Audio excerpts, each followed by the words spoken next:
गोपिका जीवनस्मरणं गोविन्द गोविन्द। सद्गुरु विठ्ठलदास महाराज की जय।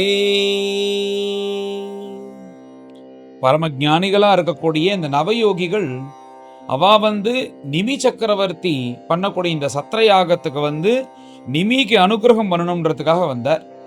இவாளுடைய சம்பாஷணையில இந்த நிமி இந்த பாகவத தர்மம்னா என்னன்னு கேட்டுட்டு வரார். அதுக்கு ஒவ்வொரு யோகியாக பதில் சொல்லிட்டு வரார். இதே மாதிரிதான் வசுதேவர் நாரதருக்கு நமஸ்காரம் பண்ணி பாகவத தர்மத்தை நீங்க சொல்லணும்னு பிரார்த்தனை பண்ணின உடனே நாரதர் இந்த நவயோகிகளும் நிமியும் அவளுடைய சம்பாஷணையாக நான் உங்களுக்கு சொல்றேன், ரொம்ப அற்புதமான சம்பாஷணை அப்படின்னு சொல்லிட்டு தான் நாரதர் வசுதேவருக்கு இந்த நவயோகிகள் உபதேசம் பண்றதை சொல்லிட்டு வர. அதுல ஒவ்வொரு கேள்விக்கு ஒவ்வொரு யோகியாக உபதேசம் பண்ணிட்டு வரும்போது மேல இந்த 4வது அத்தியாயத்துல நிமி இன்னொரு அற்புதமான ஒரு கேள்வி கேட்கிறார். என்ன கேட்கிறார்னா, பகவானால சிருஷ்டிக்கப்பட்டது இந்த பிரபஞ்சம். இந்த சிருஷ்டிக்கப்பட்ட இந்த பிரபஞ்சத்துல தர்ம சம்ஸ்தாபனார்த்தாய சம்பவாமி யுகே யுகேன்னு எப்போதெல்லாம் அதர்மம் மேலோங்கி தர்மம் மலினமாறுதோ அப்ப என்ன நானே உண்டு பண்ணிக்கிறேன்னு அந்த பிரபு உண்டு பண்ணிட்டு எத்தனை அவதாரங்கள் பண்ண போறார். அப்படி ஏன் பகவான் எந்த காரணத்துக்காக அவதாரம் பண்றார், என்னென்ன லீலைகள்லாம் பண்ணார், இது எல்லாத்துக்கும் ஒரு காரணம் இருக்குமோன்னு அது என்னன்றதை நீங்க சொல்லணும் அப்படின்னு உடனே ஒவ்வொருத்தரா பதில் சொல்லிட்டு வராளோன்னு அதுல துருமிலர்னு சொல்லக்கூடிய ஒரு யோகி மேல பேச ஆரம்பிக்கிறார். சர்வேஸ்வரான வைகுண்டவாசியோடைய அவதாரங்கள் அவனுடைய பிரபாவங்கள்லாம் முழுக்க யாராலையும் சொல்ல முடியாதுப்பா. அது கோட்டி அவதாரங்கள் கோட்டி காரணங்களாக கோட்டி லீலைகளாக இருக்கு, அதெல்லாம் வர்ணிக்க முடியாது. கோட்டின்னு ஒரு கணக்குக்காக சொல்றார். உதாரணத்துக்கு என்ன சொல்றாருன்னா, இப்போ ஒரு சமுத்திரம் இருக்கு, சமுத்திர கரைக்கு போனா இங்க சின்ன சின்ன சின்ன சின்ன சின்னதா கற்கள்லாம் சேர்ந்துதானே அந்த மணலாக மாறுறது. அந்த மாதிரி நான் இந்த பூலோகத்துல இருக்கிற அத்தனை சின்ன கல்லையும் எண்ணிட்டேன், இதுதான் அப்படின்னு ஒருத்தனால சொல்ல முடியுமா? எப்படி அதை சொல்ல முடியாதோ அதே மாதிரி அந்த பிரபுவனுடைய பிரபாவத்தை முழுக்க யாராலையும் சொல்ல முடியாது. ஆனா அந்த பிரபுவனுடைய பிரபாவத்தை ஓரளவுக்கு என்ன தெரிஞ்சுட்டோமோ அது உனக்கு சொல்றேன்னு சொல்லிட்டு மேல ஆரம்பிக்கிற. என்னென்ன அவதாரங்கள்னு சொல்லும் போது முதல்ல எங்கேயுமே பரபிரம்மமாக அந்த பிரபு இருந்துட்டு இருக்கார். அது நிர்குணமா இருக்கு அப்படின்னா அவருண்டிதான் இருக்கார். அப்பேற்பட்ட நிர்குணத்துக்கு ஜெகத் சிருஷ்டி பண்ணணும்னு ஒரு சகுனம்னு வந்த உடனே அவர் தான் பத்மநாப சுவாமியாக நாராயணனாக மாறுறார். அவர் தான் காலகர்ம ஸ்வபாவம், அவ்யக்தம், மகதஹங்காரம், சத்வம், ரஜஸ்தமஸ் இவைகள்லாம் உண்டாக்கி இதுக்கு ஆதாரமூர்த்தியாக அவர் தான் இருக்கார். அப்பேற்பட்ட நாராயணனா இருக்கக்கூடிய அந்த பிரபு தான் 3 விதமாக மாறுறார் அப்படின்னு வர்ணிக்கிறார். முதல்ல ரஜோகுண பிரதானனாக இருக்கக்கூடிய பிரம்மதேவனாக தன்னைத்தானே உண்டு பண்ணிட்டு ஜெகத் சிருஷ்டி இத்தியாதிகள்லாம் பண்றாராம். அடுத்தது சுத்த சத்துவகுண பிரதானனா இருக்கக்கூடிய மகாவிஷ்ணுவாக தன்னைத்தானே உண்டாக்கிறார் ஜெகத்தை காப்பாற்றணும்ன்றதுக்காக. அடுத்ததாக தமோகுண பிரதானனா இருக்கக்கூடிய பரமேஸ்வரனை தன்னைத்தானே உண்டாக்கிக்கிறார் இந்த உலகத்தை அழிக்கிறதுக்காகன்னு. அந்த நாராயணனே தான் திரிமூர்த்தியாக தன்னை மாத்திக்கிறார் அப்படின்னு. உடனே சத்துவம் உயர்ந்தது, ரஜம் மட்டமானது, தமஸ் அதமிட மட்டமானதுன்னு இல்லாதபடிக்கு எல்லாம் காரிய காரண கர்த்தாக்கள். ஒவ்வொருத்தர் ஒவ்வொரு விஷயத்துக்காக வந்தவர்கள். அவரவர்கள் தன்னுடைய காரியத்தை செய்யறதுக்காக அந்த மேல இருக்கக்கூடிய எந்த பிரபு இந்த உலகத்தை உண்டாக்கணும்னு சங்கல்பிச்சுண்டு முதல்ல நிர்குணமா இருக்கிறவர் சகுணமா மாறினாரோ அவர்தான் திரிமூர்த்திகளாக மாறுறார்னு இப்படி வர்ணிச்சுட்டே வரார் இந்த துருமிலர். இவ்வாறு இந்த பகவான் என்னென்ன அவதாரம் பண்ணினான்னு சொல்லிட்டே வரும்போது இவர் என்ன சொல்றாருன்னா, முதல்ல அந்த பிரபுவே இந்த தக்ஷனுடைய பெண்ணா இருக்கக்கூடிய மூர்த்தி அப்படின்ற ஒரு பெண், அந்த பெண்ணுக்கு மூர்த்தி என்று பேரு.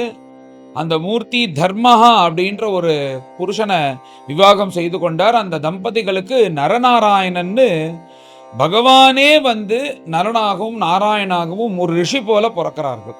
இவர்கள் முதல்ல உண்டானார் அப்படின்னு சொல்லிட்டு இந்த துருமிலர் வர்ணிச்சுன்னு வர. இவர் எதுக்கு பிறந்தார் அப்படின்னா, இந்த பிரம்ம தத்துவத்தையும் அப்புறம் இந்த மாதிரி பிரம்மோபதேசமாக சம்பந்தப்பட்ட அத்தனை விஷயத்தையும் லோகத்துல இருக்கிறதுக்காக உபதேசம் பண்றதுக்காக ரிஷிகள் போலேயே பகவானுடைய அவதாரம். நாரதாதி ரிஷிகள் இந்த நரநாராயணர்களுக்கு முக்கிய சிஷ்யர்களாக இருந்திருக்கா.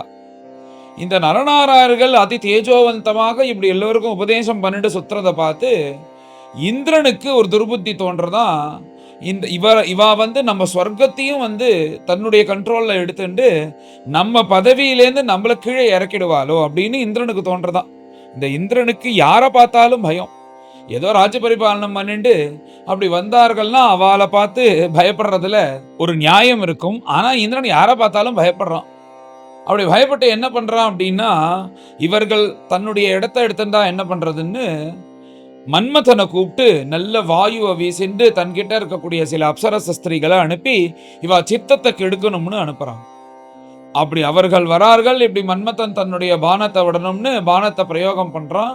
அப்படியே அதுக்கு ஏத்தது போல அந்த வாயுவானது வீசுறது. அதுக்கப்புறம் அந்த அப்சரச ஸ்திரீகள்லாம் இப்போதைக்கு அவன்கிட்ட சில அப்சரச ஸ்திரீகள் இருக்கா, அவளை வச்சுன்னு மனசை மயக்கலான்னு வரும்போது அந்த நரநாராயணர்கள் அசைவது போல தெரியல. அந்த நரநாராயணர்கள் வந்து அந்த நரநாராயணனையும் நாராயணன் ஒருத்தர் இருக்காரே, அவர் வந்து மேலோங்கினவர். அவர் சாட்சாத் பகவானுடைய அவதாரமா இருக்கிறதுனால அவர் முதல்ல புரிஞ்சுட்டார் இது இந்திரனுடைய வேலைன்னு.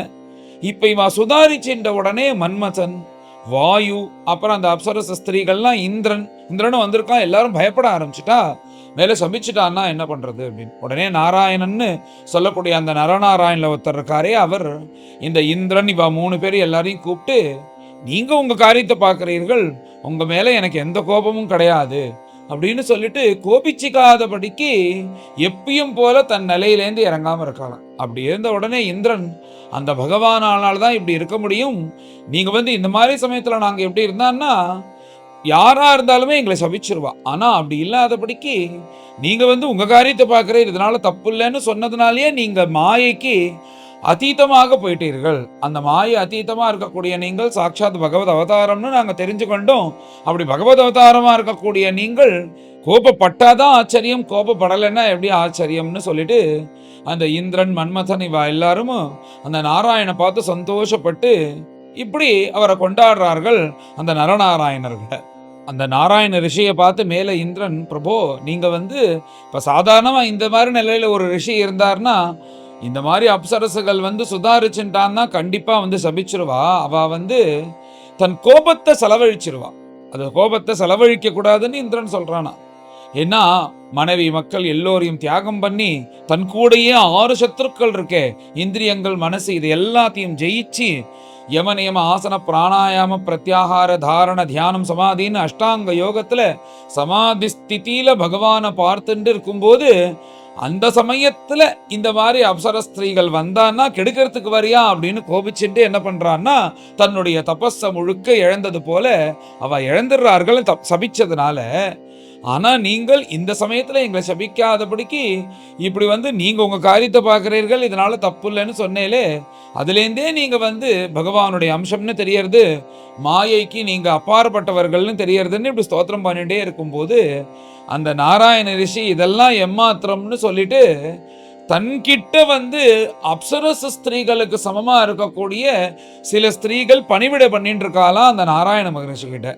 அவளை வர சொல்லி இந்த இந்திரன் வாயு மன்மதன் இவ முன்னாடி கொண்டு வந்து நிறுத்தினா மகாலட்சுமி மாதிரி இருக்காளாம் எல்லாரும்.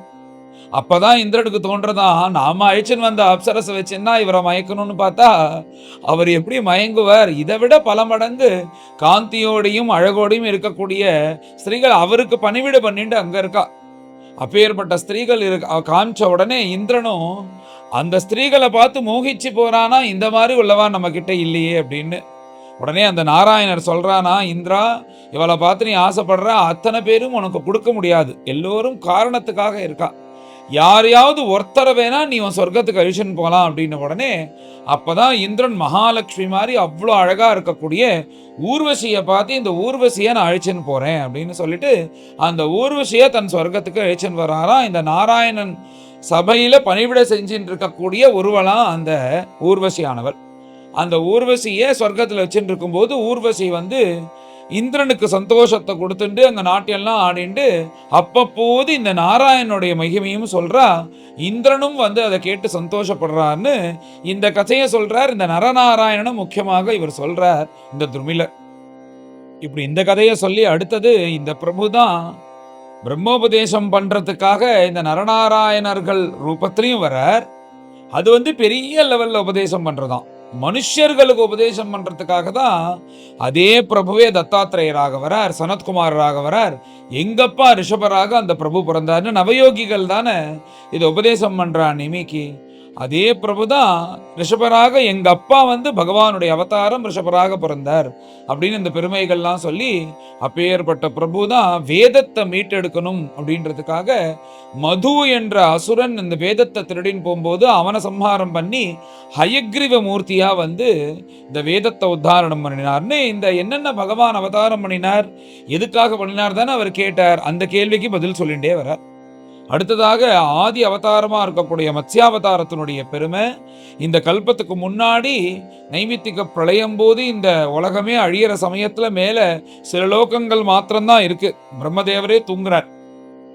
அப்ப சில ரிஷிகள் மாத்திரம் உயிரோட இருக்கா. அந்த ரிஷிகளையும் வேதத்தையும் சத்யவிரதன்ற ராஜாவையும் சப்த ரிஷிகளையும் இப்படி அந்த பிரளய ஜலத்துல மத்ஸ்யமூர்த்தியாக ஒரு படகுல வச்சுண்டு வாசுகிய கயராக வைத்து தன் மூக்கில வைத்து கொண்டு அந்த ஓடத்துக்கு அந்த கயராக வாசுகிய கட்டி அந்த சமயத்துல முழுக்க சஞ்சாரம் பண்ணி உபதேசம் பண்ணார் அந்த மத்ஸ்யாவதார மூர்த்தி. அடுத்ததாக இதே பூமி ரசாதல லோகத்துல பிரளய ஜலத்துல அந்த ரசாதல லோகத்துல இந்த ஹிரண்யாக்ஷன் கொண்டு வைத்த போது வராகமூர்த்தியாக அந்த பூமியை உத்தாரணம் பண்றதுக்காக ஸ்வேத வராக ரூபத்தை எடுத்துட்டு ரசாதல லோகத்திலேருந்து அந்த பூமியை உத்தாரணம் பண்ணி இப்ப பூமி எங்க இருக்கோ அங்க கொண்டு ஸ்தாபிச்சார் வராகமூர்த்தியாக. தேவர்களுக்கும் அசுரர்களுக்கும் அமிர்தம் தேவைப்படும் போது அந்த மந்திரமலையை தாங்கிறதுக்காக அதே பிரபுவே கூர்மா அவதாரமாகவும் இருந்த மந்திரமலையும் தாங்கினார். உலகத்தையே தாங்கக்கூடிய ஆதி கூர்மமாகவும் இருக்காருன்னு இப்படி வர்ணிக்கிறார். இதே பிரபுதான் கஜேந்திராழ்வாருக்கு அனுகிரகம் பண்றதுக்காக ஹரி என்ற அவதாரத்தை எடுத்துன்னு கஜேந்திராழ்வாரை காப்பாத்தினார்னு இப்படி ஒவ்வொரு அவதாரமாக இந்த துருமிலர் சொல்லிட்டு வரார். காரணங்களையும் சொல்றார், அவதாரத்தையும் சொல்றார். வைகுண்டவாசியா இருக்கக்கூடிய பிரபு தேவதா பட்சமாக இருந்து ஒவ்வொரு மன்வந்தரத்திலையும் இந்திரனுக்கு சகாயம் பண்றதுக்காக பிறக்கிறாரோனோ, அப்படி பிறந்தும் போது ஒவ்வொரு மன்வந்தரத்திலையும் அந்த தேவதா பட்சமா இருக்கிறவளையும் காப்பாத்துறாராம், இந்திரனுக்கும் சகாயம் பண்றாளாம். ஒரு பொழுது வாலக்கில்ய ரிஷிகள்னு 60,000 பேர் அங்குஷ்ட மாத்திரத்துல தான் இருப்பா. அவர்கள் எல்லோரும் ஒரு பொழுது ஒரு ஆபத்துல ஜலத்துல விழுந்தோடனே காப்பாத்தினார்.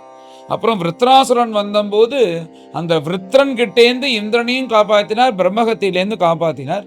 ஹிரண்யகசிபு உலகத்தை முழுக்க கதற பண்ணிட்டு இருக்கும் போது நரசிம்மமூர்த்தியா அந்த ஹிரண்யகசிபுவை சம்ஹாரம் பண்ணினார். இப்ப இந்த வைவஸ்வத மன்வந்தரத்துல இந்திரனுக்கு சகாயம் பண்றதுக்காக உபேந்திரனாக வாமனமூர்த்தியாக பிறந்து மகாபலி கூட சண்டை போடாதபடிக்கு யாச்சகம் கேட்டு இந்த 3 லோகத்தையும் யாச்சகமாக கேட்டு இந்திரனுக்கு சமர்ப்பணம் பண்ணினார்.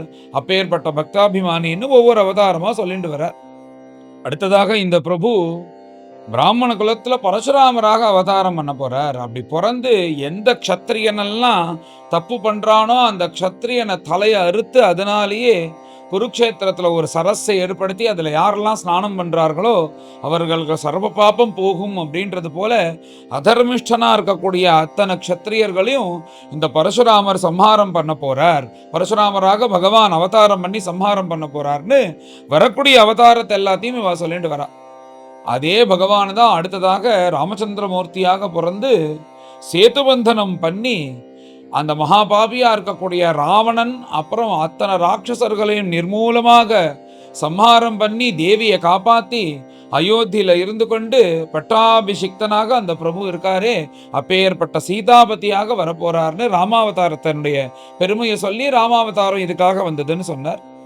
அடுத்ததாக பலராம சுவாமியை சொல்லி அடுத்தது கிருஷ்ணர் பூபார நிவர்த்திக்காக சாட்சாத் அந்த வைகுண்டவாசியே கிருஷ்ணராக அவதாரம் பண்ணி யாதவ குலத்துல இப்படி பிறந்து அந்த அசுரர்கள் எல்லாம் மனுஷர்களா வந்துட்டா இந்த மனுஷர்களா வந்த அசுரர்கள் எல்லோரையும் சம்ஹாரம் பண்றதுக்காக கிருஷ்ணரே பிறக்கிறார் அப்படின்னு அந்த அவதாரத்தை சொல்லி அடுத்தது போக போக போக இந்த கலியுகத்துல யாகம் பண்றதெல்லாம் ஒரு பிரதிஷ்டைக்காக பண்ணிட்டு ஒரு பெருமைக்காக பண்ணிட்டு சுத்தும் போது அவர்கள் எல்லோரையும் மனசு மாத்தணும்ன்றதுக்காக யாகத்தை விட தியானம் தான் உயர்ந்ததுன்னு அந்த யோகத்தை எல்லோருக்கும் சொல்றதுக்காக வந்தவர் புத்தாவதாரம், பகவானுடைய அவதாரம்னு சொல்லிட்டு யாரெல்லாம் தப்பு பண்றாலோ அவர்களை நிர்மூலமாக சம்ஹாரம் பண்ண போறார்.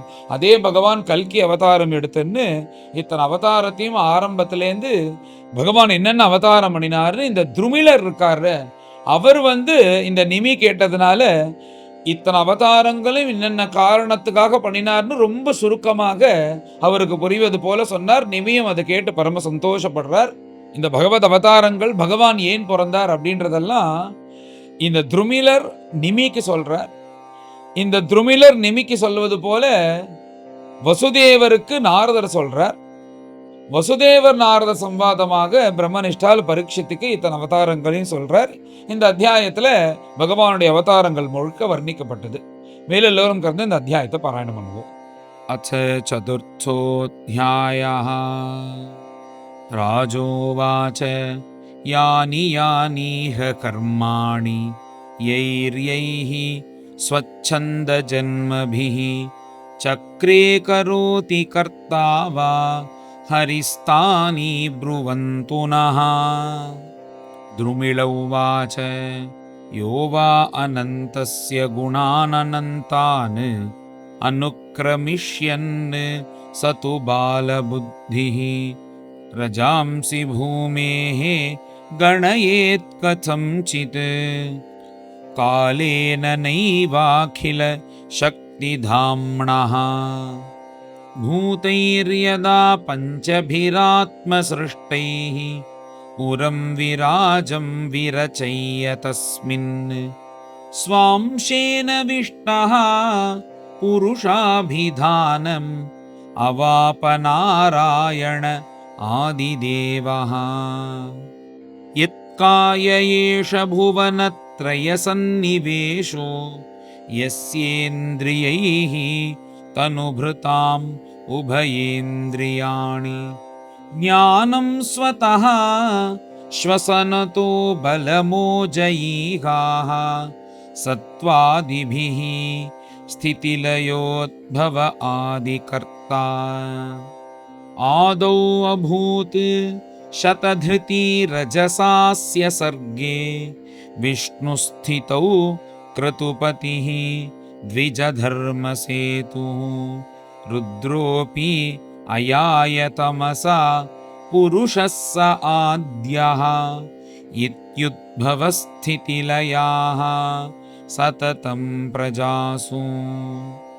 தர்மஸ்ய தக்ஷதுஹிதர்யஜனிஷ்டமூர்த்யாம் நாராயணோ நர ரிஷிப்ரவரः பிரசாந்தः நைஷ்கர்ம்யலக்ஷணம் உவாச்ச சசார கர்ம யோத்யாபி சாஸ்த ரிஷிவர்ய நிஷேவிதாங்கிரிः இந்திரோ விசங்க்ய மம தாம ஜிக்ருக்ஷதீதி காமம் யயுங்க்த சகணம் சபதர்யுபாக்யம் கத்வாப்சரோ கணவசந்த சுமந்தவாதைः ஸ்திரீ பிரேக்ஷணேஷுபிः அவித்யத தன்மஹிஜ்ஞः விஜ்ஞாய சக்ரகிருதம் அக்ரமமாதிதேவः பிராஹ பிரஹஸ்ய கதவிஸ்மய ஏஜமானான் மாபைஷ்டபோ மதன மாருததேவவத்வः கிருண்ணீதனோ பலிம் அசூன்யமிமம் குருத்வம். இத்சம் ப்ருவதி அபயதே நரதேவதேவாः சவ்ரீடனம் ரஷிரசः சக்ருணம் தமூச்சுः நைதத்விபோ த்வயி பரே அவிக்ருதே விசித்ரம் ஸ்வாராமதீரநிகராநதபாதபத்மே த்வாம் சேவதாம் சுரக்ருதா பகவுந்தராயாः ஸ்வௌகோ விலங்க்ய பரமம் व्रजतां पदं ते नान्यस्य बर्हिषि बलीन् ददतः स्वभागान् धत्ते पदं त्वमविता यदि विघ्नमूर्ध्नि. क्षुत्रुत्रिकाळगुणमारुतजैह्व्यशैष्ण्यान् अस्मान् अपारजलधीन् अतितीर्य केचित् क्रोधस्य यान्ति विफलस्य वशं पदे गोः मज्जन्ति दुश्चरतपश्च वृथोत्सृजन्ति इति प्रगृणतां तेषां स्त्रियः अत्यद्भुतदर्शनाः दर्शयामास शुश्रूषां स्वर्चिताः कुर्वतीर्विभुः ते देवानुचरा दृष्ट्वा स्त्रियः श्रीरिव रूपिणीः गन्धेन मुमुहुस्तासां रूपौदार्य हतश्रियः तानाह देवदेवेशः प्रणतान् प्रहसन्निव आसाम् एकतमां वृङ्ध्वं सवर्णां स्वर्गभूषणाम् ओमित्यादेशमादाय नत्वा तं सुरवन्दिनः उर्वशीम् अप्सरश्रेष्ठां पुरस्कृत्य दिवं ययुः इन्द्राय आनम्य सदसि शृण्वतां त्रिदिवौकसाम् ऊचुः नारायणबलं शक्रस्तत्रास विस्मितः हंसस्वरूपी अवदत् अच्युत आत्मयोगं दत्तः कुमारर्षभः भगवान् पितानः विष्णुः शिवाय जगतां कलयावतीर्णः तेनाहृता मधुभिदा श्रुतयो हयास्ये गुप्तोऽप्यये मनुः इलौषधयश्च मात्स्ये क्रौडे हतो दितिज उद्धरताम्भसः क्ष्मां कौर्मे धृतः अद्रिः अमृतोन्मथने स्वपृष्ठे ग्राहात् प्रपन्नमिभराजम् अमुञ्चदार्तम् संस्तुन्वतो अब्धिपतितान् श्रमणान् ऋषींश्च शक्रं च वृत्रवधः तमसि प्रविष्टं देवस्त्रियः असुरगृहे पिहिता अनाथाः जघ्ने असुरेन्द्रम् अभयाय सतां नृसिंहे देवासुरे युधि च दैत्यपतीन् सुरार्थे हत्वान्तरेषु भुवनानि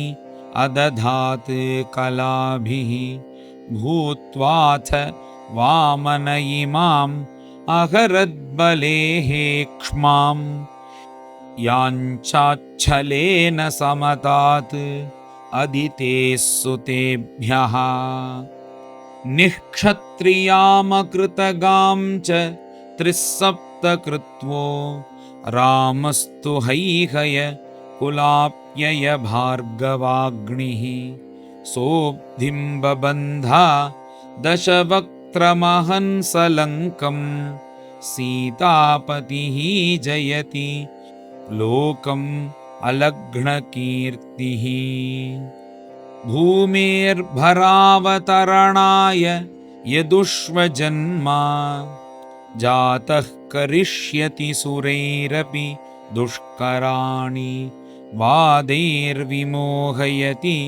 यज्ञकृतो अतदर्हान् शूद्रान् कलौ क्षितिभुजो न्यहनिष्यदन्ते एवं विधानि कर्माणि जन्मानि च जगत्पतेः भूरीणि भूरि यशसः वर्णितानि महाभुजा श्रीहरये नमः श्रीहरये नमः इति श्रीमद्भागवते महापुराणे पारमहंस्यां संहितायाम् 11 स्कन्धे 4थोऽध्यायः। गोपिका जीवनस्मरणं गोविन्द गोविन्द सद्गुरु विठल दास महाराज की जय।